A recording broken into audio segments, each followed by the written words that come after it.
Hello everyone, welcome to my channel Hello Education with Komal.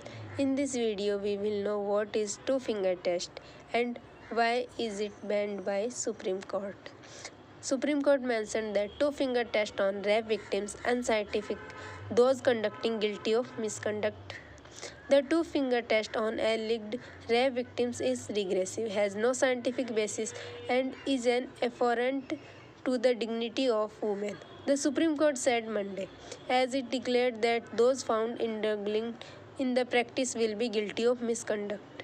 A bench of Justice D.Y. Chandrachud and Hima Kohli made the comments in his order restoring the conviction and sentencing of a man for the rape and murder of a minor girl in Jharkhand in November 2004. The girl had been set on fire by the man after she tried to thwart his attempt to sexually assault her. Later in hospital, a medical board formed to examine her had subjected her to the two-finger test.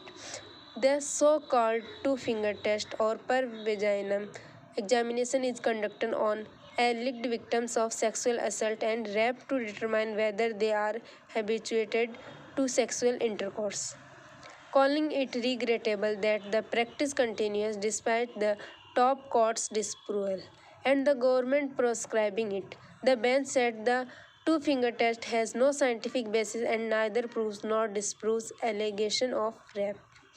It instead re-victimizes and re-torrents women who may have been sexually assaulted and is an affront to their dignity, the bench added. Whether a woman is habituated to sexual intercourse or habitual to sexual intercourse is irrelevant for the purpose of determining whether the ingredients of Section 375 rape of the IPS are present in a particular case, the bench said. The so-called test is based on the incorrect assumption that a sexually active woman cannot be raped. Nothing could be further from the truth. A woman's sexual history is wholly immaterial while adjusting whether the accused raped her. The court pointed out the legislative explicitly recognized this fact that it enacted the Criminal Law Act 2013, which inter alia amended the Evidence Act of Insert Section 53A and the evidence of a victim's character or of her previous sexual experience with any person shall not be relevant to the issue of consent or quality of consent in proscription of sexual offences.